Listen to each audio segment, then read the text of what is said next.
Welcome to The Diplomat. The year 2019 is finally here. Continuing from the last year, 2019 is also expected to be a very important year in establishing lasting peace on the Korean Peninsula. On the very first edition of The Diplomat, we sit down with the former Minister of Unification, Chung Dong-young, to talk about his experiences in inter-Korean relations, as well as his prospects for 2019.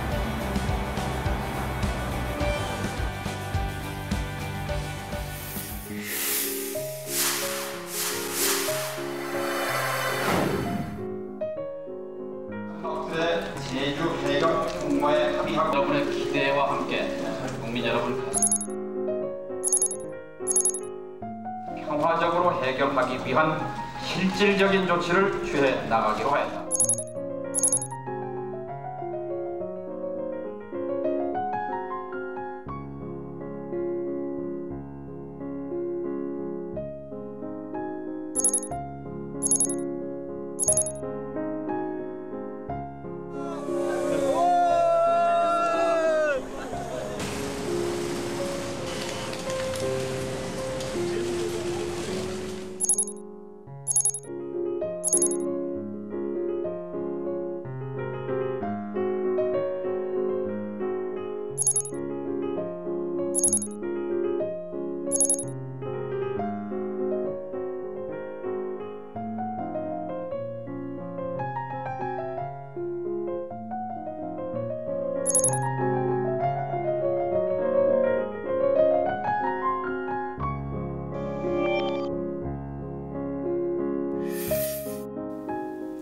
안녕하세요. 정동영 의원님 반갑습니다. 네, 안녕하세요. 반갑습니다. 먼저 저희 시청자 여러분들께 2019년 새해 인사 말씀 부탁드리겠습니다.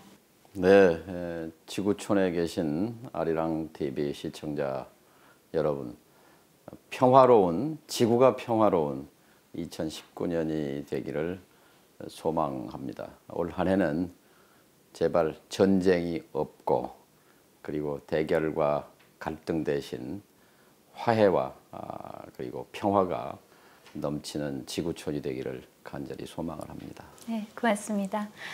전 통일부 장관으로서 지난해부터 계속 이어진 그 한반도 평화 무드가 남다르실 것 같은데요. 어떻게 보셨습니까? 참 오래 기다려왔어요. 이런 날이 오기를. 네. 사실 이념이 뭐길래 서로 죽고 죽이는 것도 부족해서 70년 넘는 세월을 같은 민족으로서 서로 이렇게 증오하고 적대해온 소모적인 세월, 이것이 마침내 이제 큰 전환, 대전환을 시작한 해, 그것이 2018년이었습니다. 89년 11월에 베를린 장벽이 무너지면서 그리고 전 세계적으로 탈냉전, 이제 갈 수 없는 나라가 없잖아요. 나라와 나라 사이에 철조망이나 장벽을 친 나라는 지구상에 없어요. 한반도 말고는. 좀 안타깝게도 그동안 새는 날아갈 수 있어도 꽃씨는 바람에 날려 남북으로 갈 수 있어도 사람은 오고 갈 수 없었던 그런 고통의 세월이 이제 한반도도 탈냉전의 대열에 합류하게 됐다. 그 점이 참 큰 감동입니다. 네, 지난해 남북 정상회담이 3차례 열렸습니다. 그 남북 정상회담의 성과와 의미 한번 짚어주시죠.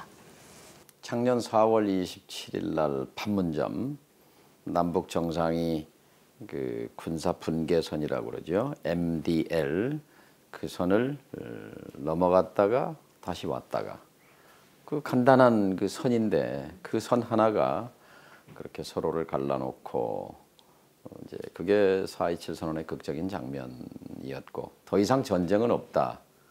이제 서로 손을 잡는다 하는 선언이었고 그리고 이어서 이제 9월 달에 평양 대동강에 있는 능라도 그 경기장에 저도 현장에 있었습니다만 15만 명의 평양 시민들을 향해서 남쪽의 대통령이 한반도에서 핵무기 없는 한반도 그리고 핵 위협 없는 한반도를 만들어서 후손들에게 물려주기로 남북 정상이 확인했다, 약속했다. 이 얘기와 함께 그 평양 시민들이 일제히 기립해서 환호 박수를 보내는 모습을 보면서 참 전율을 느꼈습니다. 그리고 그 다음날 새벽 일찍 숙소를 출발해서 백두산에 갔어요. 출발할 때는 비가 오고 있어서 9월달 눈 내리는 백두산이기 때문에 천지를 보기 쉽지 않을 거다 이런 걱정이 있었는데 정말 구름 한 점 없이 깨끗한 푸른 하늘과 천지가 남북의 정상을 환영하는 것을 보면서 이제 드디어 70년 적대 세월을 넘어서 이제 새로 공존의 시대로 넘어가는구나 하는 그런 벅찬 감동이 있었던 그 장면이 가장 인상적이었습니다.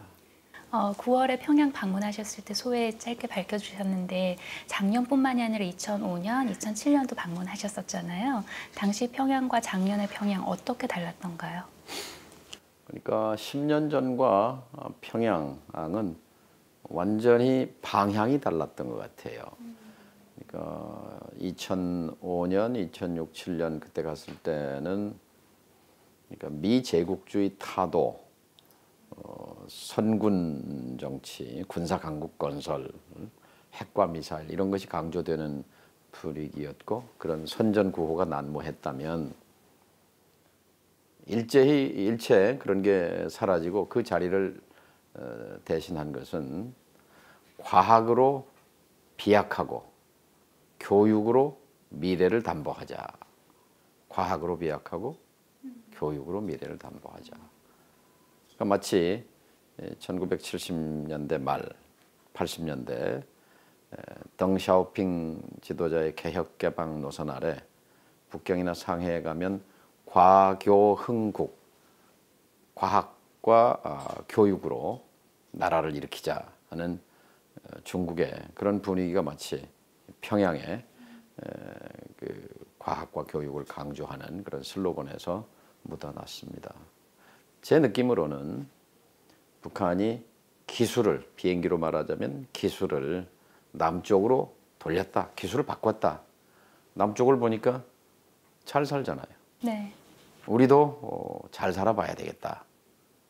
그래서 김정은 위원장이 인민들에게 약속한 사회주의 경제 부국, 북위 영화를 누리도록 해주겠다 하는 그 말, 그리고 이 말을 뒷받침하기 위한 작년 4월 20일 조선노동당 중앙위원회 전체 회의에서 노선 변경, 그러니까 핵과 경제 병진 노선은 이제 종료됐다.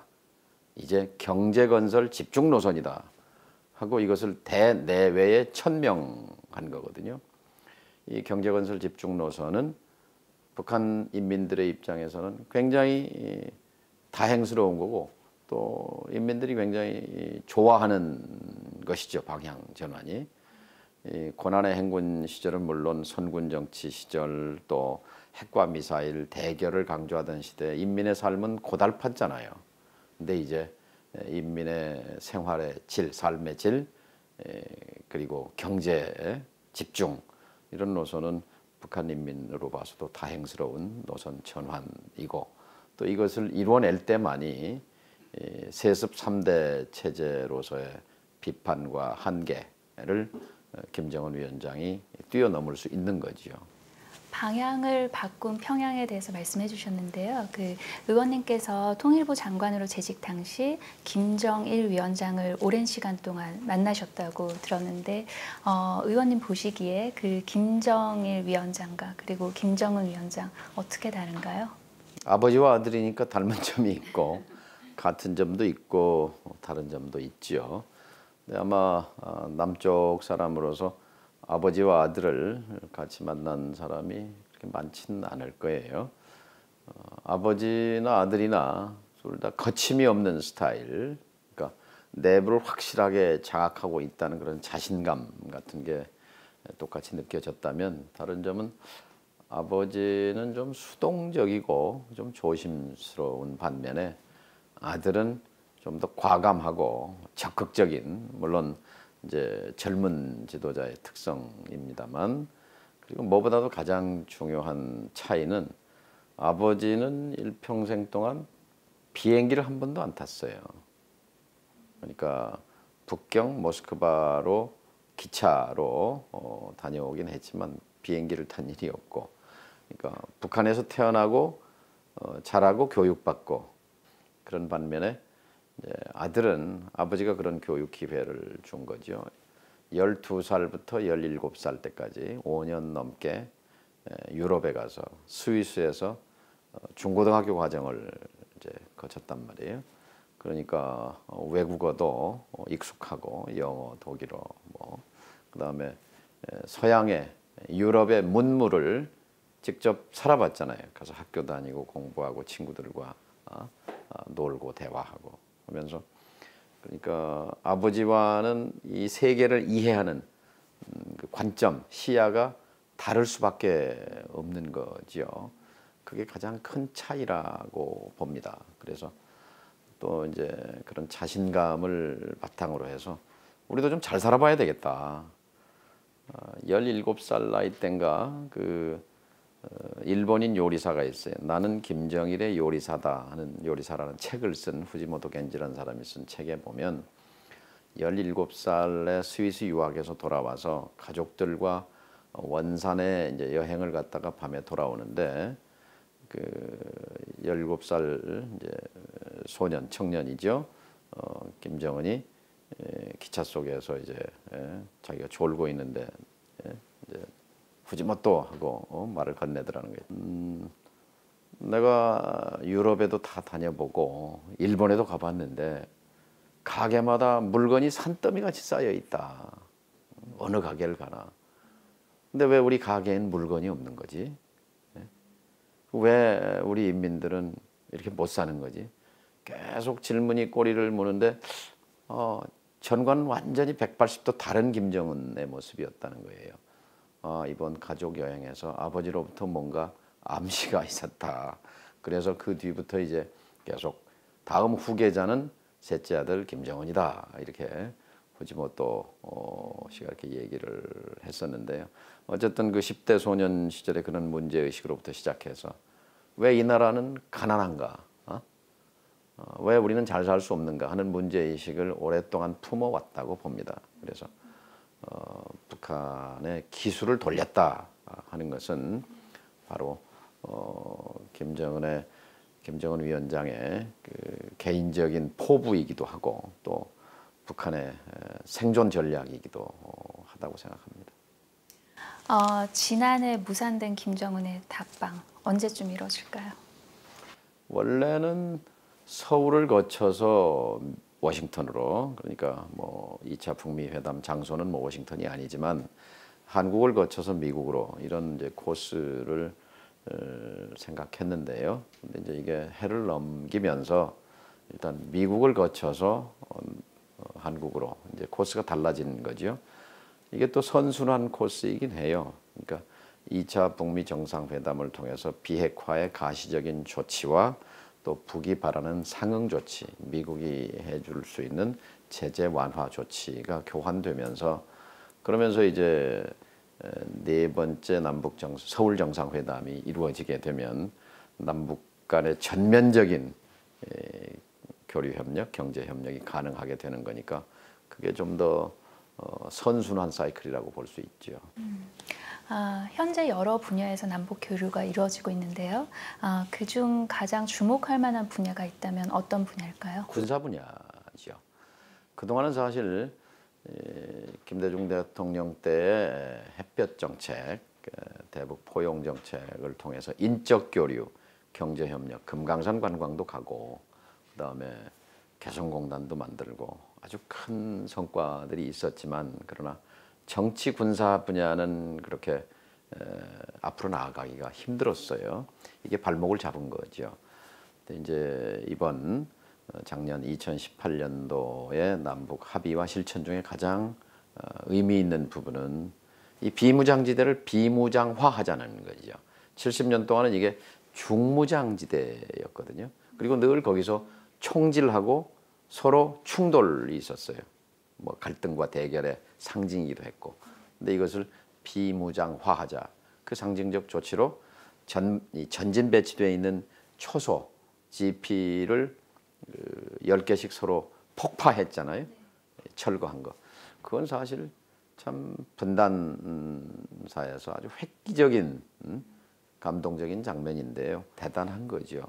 이제 서로가 서로를 적으로 여기는 시대는 끝났다라는 상징인 거죠. 네, 말씀 주신 군사 분야 외에도 남북 철도 관련해서 좀 여쭙고 싶은데요. 예.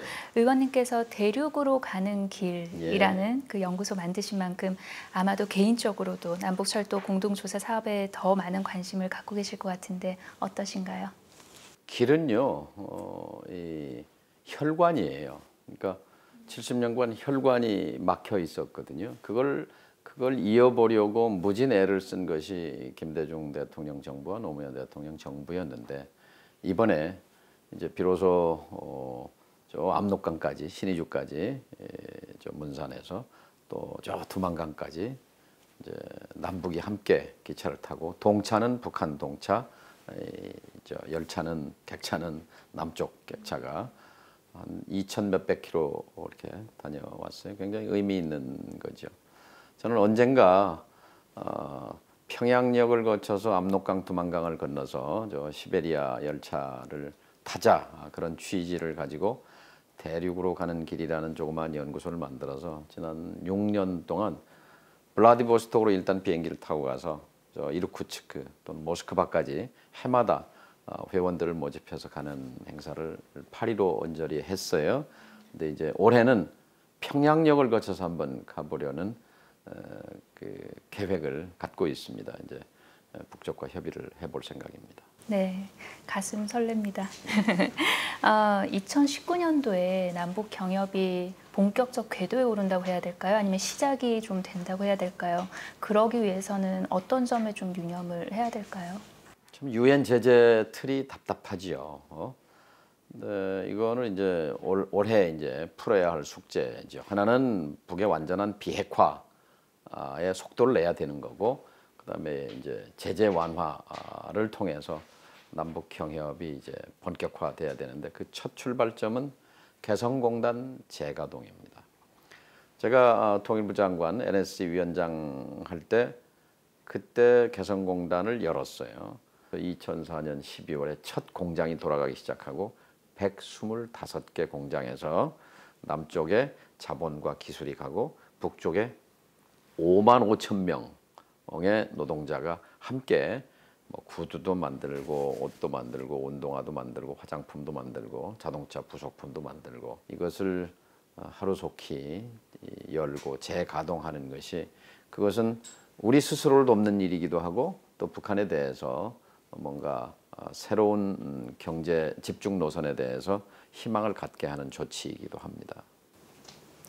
북한 경제 발전 가능성에 대한 말씀을 들으니 저는 개인적으로 마음이 급한데요. 근데 일각에서는 그 남북 관계가 너무 좀 앞서가는 게 아니냐라는 그 속도 자체에 대한 우려가 좀 나오고 있는 건 사실입니다. 그것에 대해서는 어떻게 생각하시나요? 한반도 내에서 한반도의 운명을 결정하는 것은 기본적으로 한반도인에 의해서 결정돼야 합니다. 그러니까 남북 관계 속도가 빠르고 늦고는 중국이 또는 미국이 일본이 이래라 저래라 할 일은 아니라고 생각합니다. 이것은 남북을 대표해서 남북의 지도자가 결정해서 저는 가면 된다고 생각합니다. 물론 한미 동맹이 중요한 동맹이기 때문에 긴밀한 소통과 공조는 이제 필수적이죠. 이렇게 조금 빨라진 그런 남북 관계와는 달리 북한의 비핵화 속도는 좀 너무 느린 것이 아닌가라는 우려도 있는 것은 사실입니다. 그것에 대해서는 어떻게 생각하세요? 핵심은 불신이에요. 북한의 비핵화 속도가 빨라지려면 북한이 원하는 것의 상응 조치도 빨라야 합니다. 지난 70년 동안 남북 간의 적대보다 더 심하게 북미 간의 적대와 증오가 깊었단 말이죠. 그 불신. 그런데 또 특히 미국은 초강대국이고 북한은 미국의 입장에서 보면은 악의 축인 아주 나쁜 짓만 골라 하는 그런 악당 국가란 말이죠. 이제 그런 두 나라가 갑자기 이제 뭐 지난번 작년 6월 12일 날 싱가포르 정상회담에서 그 핵심 골자는 5글자예요. 새로운 관계로 가자. 뭐 합의는 했지만 그게 이제 쉽지 않은 거죠. 그래서 속도가 뭐 가다가 서다 이렇게 반복하고 있는 걸로 봅니다. 말씀하신 것처럼 어떤 신뢰 구축이나 아니면 북한이 원하는 단계적, 동시적 비핵화, 또 미국이 원하는 비핵화 이전의 제재 완화는 안 된다. 뭐 이런저런 이유로 지금 북미 관계가 굉장히 교착 상태에 빠져 있는데 2차 북미 정상회담이 새해 화두입니다. 2차 북미 정상회담이 성과를 내기 위해서는 어떤 방안이 있을까요? 트럼프 대통령의 입장은 분명합니다. 김정은 위원장의 입장도 분명하다고 봅니다. 트럼프 대통령은 북한의 비핵화를 내 성과로 만들겠다 하는 게 확실한 거예요. 오바마도 못했지 않냐, 클린턴도 못했다, 아무도 못했다, 나는 한다 라는 거죠. 김정은 위원장은 일단 대내외적으로 핵과 경제 병진 노선이 끝났다라고 선언했고 경제 건설 노선을 천명했단 말이죠. 그러니까 핵을 내려놔야 되는 거예요. 일각에서는 김정은을 믿을 수 있느냐, 북한은 핵을 남겨놓을 거다, 비핵화 안 한다, 이런 회의론이 있는 게 사실입니다만, 그러나 트럼프 대통령은 김정은 위원장이 핵을 내려놓을 거라고 생각하고 있는 거고 믿고 있는 거고, 김정은 위원장은 트럼프 대통령이 핵을 포기하면 자신의 꿈을 이루어줄 것이다 라고 지금 믿고 있기 때문에 서로 두 정상 간에는 뭐 편지나 메시지를 통해서 뭐 서로 존경한다, 서로 그 말을 믿는다, 이런 대화가 오고 가지 않습니까? 그러니까 역시 이제 이걸 이제 톱다운 방식이라고 부르는데 2차 정상회담은, 그러니까 1차 정상회담 싱가포르에서 이제 새로운 관계, 완전한 비핵화 이런 말이 있었다면, 이제 2차 정상회담은 이제 그것의 실천이 이제 이루어지겠죠.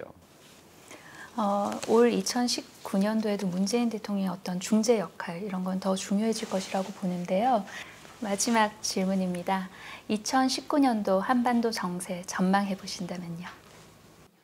평화의 큰 흐름은 지속될 겁니다. 동시에 주변 4강, 미국, 중국, 일본, 러시아가 한반도를 둘러싸고 자국의 이익을 극대화하기 위해서 각축을 벌일 겁니다.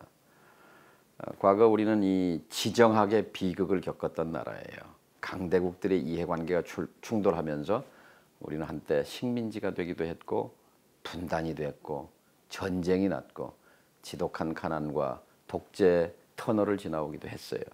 이제 이 지정학의 비극을 우리가 중심이 돼서 지경학의 축복으로 바꿔야 합니다. 지경학.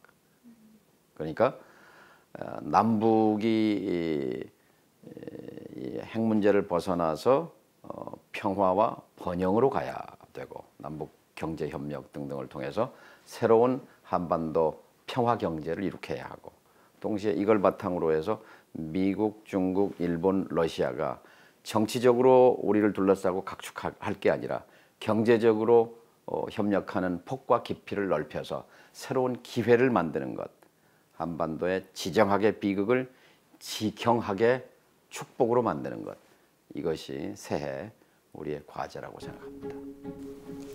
의원님, 오늘 귀한 시간 내주셔서 너무 고맙습니다. 네, 감사합니다.